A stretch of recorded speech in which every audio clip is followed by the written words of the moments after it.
16 साला अंजू को 5 मुसलमान अगवाकारों ने 3 माह तक रस्सियों से बांधकर कैद में रखा ताकि वो हिंदू से मुसलमान हो जाए। पूरे जो है हिंदू कम्युनिटी में एक मायूसी सी है कि गवर्नमेंट जो है वो भी हमारे लिए इतना नहीं कर पा रही, क्योंकि इतनी दूसरी ताकतें जो है वो इतनी ताकतवर हैं। गवर्नमेंट ही उनके सामने जो है वो एक कमज़ोर पड़ गई, तो फिर अब उनको कौन रोकेगा। मेरे लिए प्लीज़ कुछ किया जाए।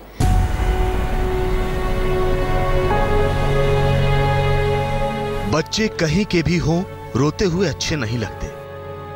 17 वर्ष की मशल माहेश्वरी पाकिस्तानी हिंदू है।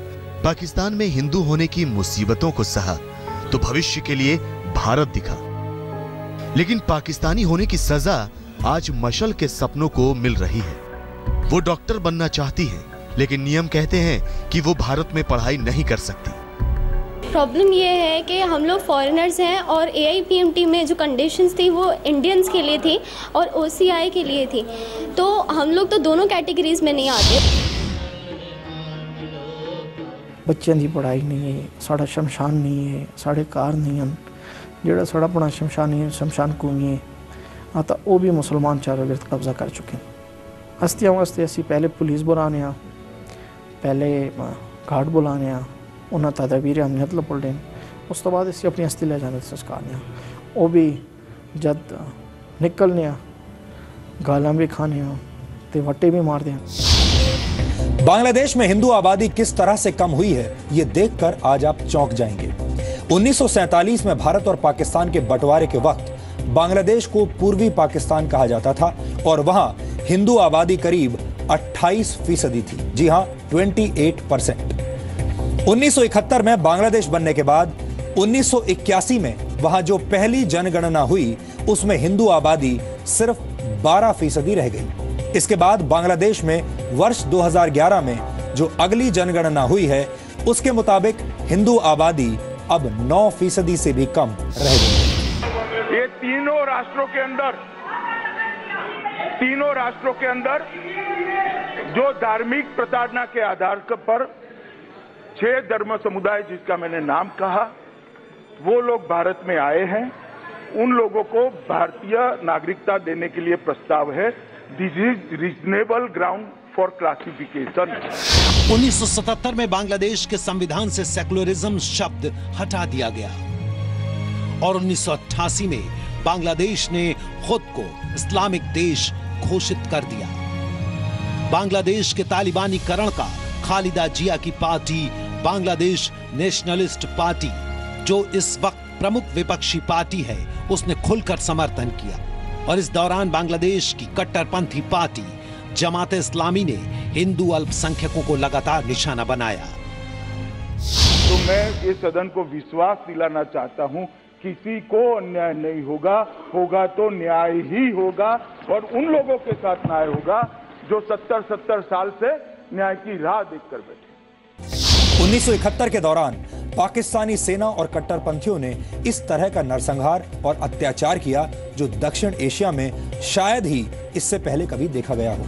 इस दौरान हिंदू पुरुषों की हत्याएं, हिंदू महिलाओं का बलात्कार, हिंदू और बौद्ध मंदिरों और उपासना स्थलों पर तोड़फोड़ हुई और बौद्ध भिक्षुओं पर भयानक अत्याचार और हमले हुए। इसकी वजह से बांग्लादेश से बड़ी संख्या में लोग भारत में शरण लेने के लिए आने लगे और इसमें 60% आबादी अल्पसंख्यक हिंदू समुदाय की थी।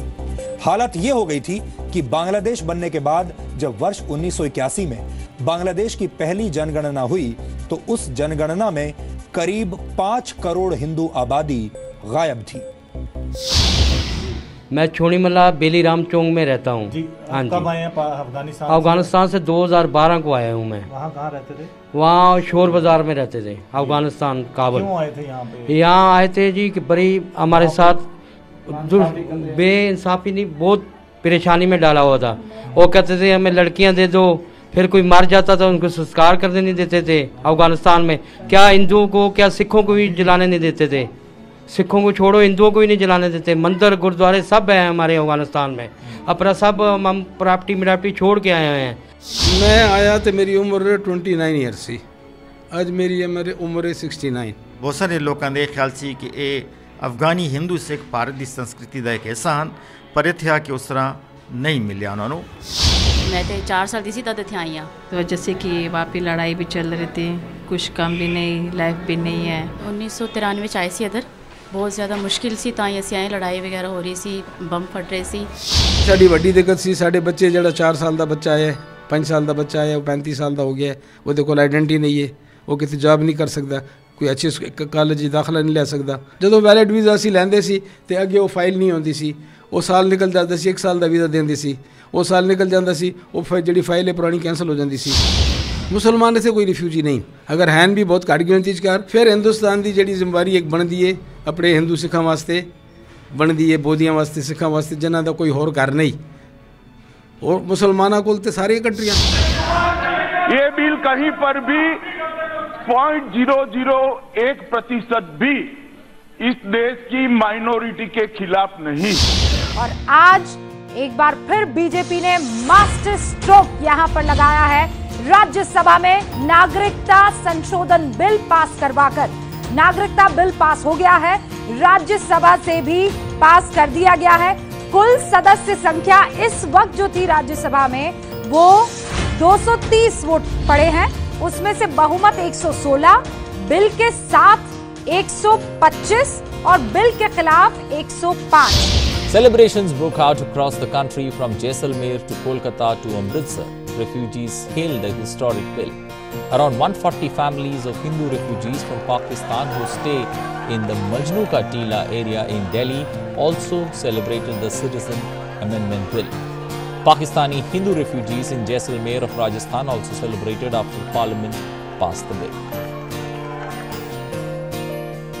असे जे नवा जन्म मिल गया, नवा जन्म 22 साल हो गए सानू, 22 साल जेडे थे असी वीजे नू संभालते हैं, वीजे ले रहे हैं, 22 साल हो गए, साड़ी सारी उम्र इस वीजे चली गई। आज एक मता पास होया जो सानू खुशी दा, इन्ने ज्यादा खुशी हुई कि संभाल नहीं सकते। जो राज्यसभा में नागरिकता का बिल पास हुआ है, इसकी बहुत बहुत खुशी है। दिवाली और होली से भी ज्यादा हमें पाक विस्थापित लोगों को खुशी है। बहुत खुश हैं सर, इतने खुश है, जो होली दिवाली ऐसे समझे जो खुशी होती है हमारी ऐसी है। बिल्कुल हम खुश हैं, बहुत खुश। बस हमारा इतना ही आग्रह है सरकार से कि आपने इतना बड़ा दिल दिखा करके इन निरीह लोगों के लिए काम किया, इसके एग्जीक्यूशन को टाइमलाइन के साथ बांधा जाए। ये जो केंद्र सरकार ने कैब का बिल लाया है, हम उसका समर्थन करते हैं और ये माइनॉरिटी के फेवर का बिल है, इससे माइनॉरिटी को फायदा होगा। है जो अफगानिस्तान में बहुत प्रॉब्लम थी हमारे साथ, सारी प्रॉब्लमें हमने झेल ली, जहाँ पे कोई नुकसान था या कोई डाका था सारे हमने झेल ली। पर बात आ गई धर्म की, तो धर्म के चक्कर में हम सारा कुछ छोड़ के वहाँ से हिंदुस्तान का शहर चुना और हम हिंदुस्तान में आए। हिंदुस्तान को हम अपना शहर समझ के कि हमारा अपना देश है, हमारे अपने भाई हैं, हम अपना देश समझ के यहाँ पे आए। तो यहाँ पे भी हमें काफ़ी सालों से काफ़ी विरोध करता चलना पड़ा विरोध में, और अब जाके जो हमें राहत मिली है, जो नेशनलिटी आई है, तो हमें बहुत खुशी है।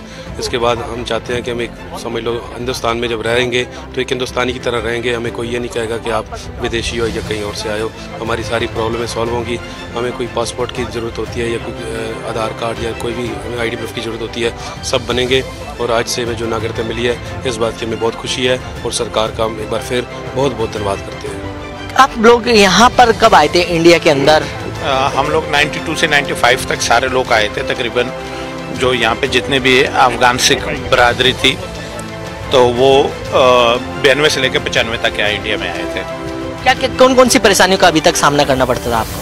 अभी तक तो जितने भी हमें 29-30 साल हो गए, सबसे बड़ी परेशानी ये है कि हमें बार बार 6-6 महीने का वीज़ा लेना पड़ा। पहले 2 साल तक 2.5 साल तक UN रिफ्यूजी रहे, उसके बाद वो मदद भी बंद हो गई, सरकारी मदद भी नहीं थी बच्चों के लिए, बच्चों की पढ़ाई, बच्चों के स्कूल के ID, या जो उसके बाद जो सबसे बड़ी प्रॉब्लम आई, जो हमारे बच्चे यहीं पे जन्मे, यहीं पे बड़े हुए, उनको भी अफगानी कह के, मतलब उनको भी कोई भी, उनके पास कोई ID नहीं, उनका कोई सेटअप टिकट नहीं बनता, एफिडेविट नहीं बनता, कोर्ट से एफिडेविट नहीं बनता। अगर कोर्ट में आप वीज़ा ले जाओ तो कहते जी आपका एफिडेविट नहीं बन सकता, एफिडेविट नहीं बनता तो स्कूल में दाखिला नहीं होता। अभी तक हमारे बच्चे 20-20, 22-22 साल के हो चुके हैं, लेकिन उनके पास कोई नहीं है कि वो किसी कॉलेज में पढ़ सके या किसी यूनिवर्सिटी में दाखिला ले सके, कोई इंजीनियरिंग, कोई डॉक्टरी। अभी तक पिछले 25 साल से कोई भी हमारे बच्चों में से एक भी ना डॉक्टर बना, ना इंजीनियर बना, ना उनको अपना राइट मिला है।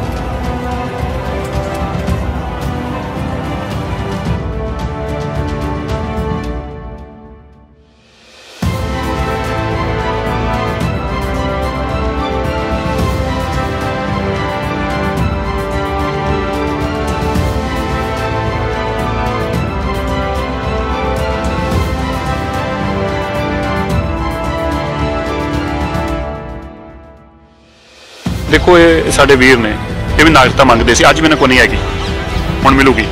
ये साडे वीर ने कहंदे तुसीं कदी फोटो नहीं देखी होगी पत्थर मारदियां दी, कदी फोटो नहीं देखी होगी किसी गड्डी नूं अग लाउंदियां। यार ये नागरिकता लैण दा किहड़ा तरीका है? गड्डियां ला के फूके और किहदी नागरिकता मंगते पे जे? तुसीं नागरिक जे पहले ही, गड्डियां ला के फूके और किहदी नागरिकता मंगते पे जे? तुसीं नागरिक जे पहले ही। अज सोनिया गांधी भी नागरिक नहीं है ना, मतलब वो सड़कों पर उतरी है। प्रियंका नागरिक नहीं इस मुल्क की, लेकिन वो नौटंकी करते पे ने। डॉक्टर मनमोहन सिंह जी ने 2003 के अंदर राज सभा जो उन्होंने मैं सारी सुनिया होया भाषण उन्होंने, राज सभा चो बोल रहे थे, अडवाणी जी बैठे थे उस वेले, गृह मंत्री और उप प्रधानमंत्री और स्पीकर चेयरपर्सन जी चेयरपर्सन से सीट से बकायदा उन्होंने नाम लैके कहा कि जो अफगानिस्तान के हिंदू सिख आए हुए ने इन्होंने शरणार्थियों के वास्ते सिटीजन अमेंडमेंट बिल क्यों नहीं आ रहे, यही क्या सिटीजन अमेंडमेंट बिल, राइट। और हुण 2003 तो लैके 2019 में की फर्क आ गया? तुसी आपने स्टैंड क्यों बदल लिया? While I am on this subject, madam, I would like to point out that with regard to the treatment of refugees, after the partition of our countries, the minorities in countries like Bangladesh have faced persecution, and it is our moral obligation that if circumstances force people, these unfortunate people, to seek refuge in our country, our approach to granting citizenship to these unfortunate persons should be most liberal. I sincerely hope that the Honourable Deputy Prime Minister will bear this in mind in charting out the future course of action with regard to the Citizenship Act. को बता दें, नागरिकता के मुद्दे पर जो ममता बनर्जी आज दिल्ली में घूम घूम कर केंद्र सरकार के खिलाफ समर्थन जुटा रही हैं, देश में गृह युद्ध वाला बयान तक दे रही हैं, वही ममता बनर्जी 13 साल पहले बांग्लादेशी घुसपैठ के मुद्दे पर लोकसभा से इस्तीफा तक दे चुकी हैं।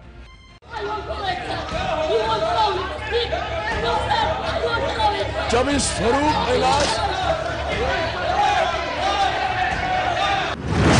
4 अगस्त 2005 की ये तस्वीर है। 13 साल पहले का ये वीडियो हम इसलिए दिखा रहे हैं क्योंकि उस दिन लोकसभा में ममता बनर्जी ने तत्कालीन लोकसभा उपाध्यक्ष पर ये कागज के टुकड़े इसलिए फेंके थे क्योंकि उन्हें बोलने का मौका नहीं दिया गया था।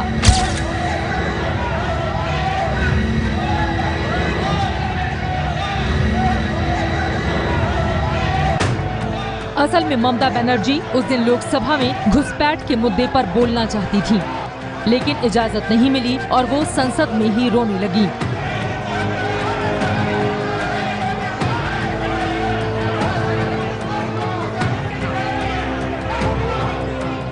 उस वक्त देश में यूपीए की सरकार थी और ममता बनर्जी तब एनडीए का हिस्सा थी। तब ममता बनर्जी को लगता था कि देश में बांग्लादेशी घुसपैठ बड़ा मुद्दा है। कांग्रेस के लोग, उनके साथी, हमारे विरोध करने वाले लोग, अगर समझ सकते हो तो समझो, आप ये जो कुछ कर रहे हो, आप लोग जो हो रहा है उसको मुक्त समर्थन दे रहे हो।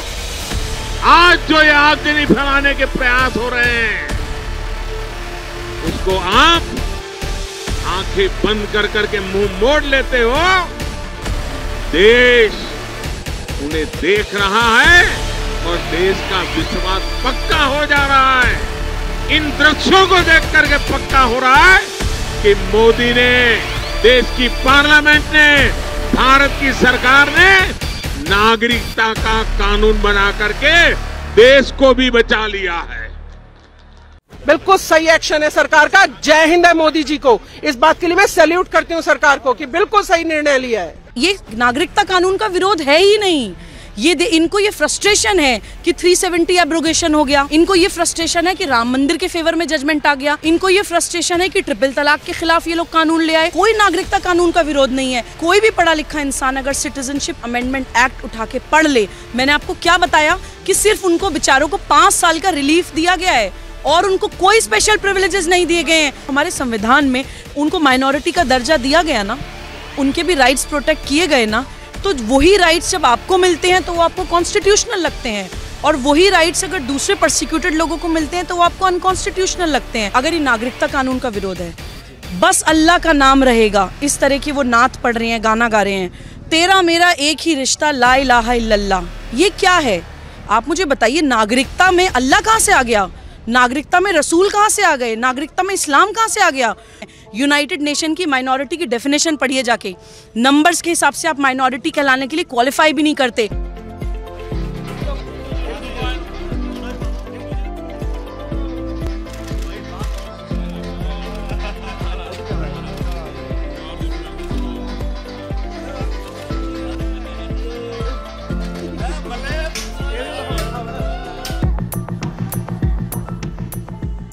बच्ची होते ही नागरिकता की बात शुरू होगी। पता नहीं इसकी वजह से हमारे को नागरिकता मिल जाए, जैसे हम अपने आप में इसको लक्ष्मी मान लेंगे।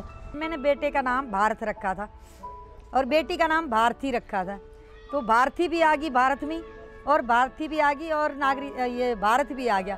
तो मैंने सोचा पोती का नाम भारती नागरिकता रख दूं तो शायद हमारी नागरिकता हो जाए।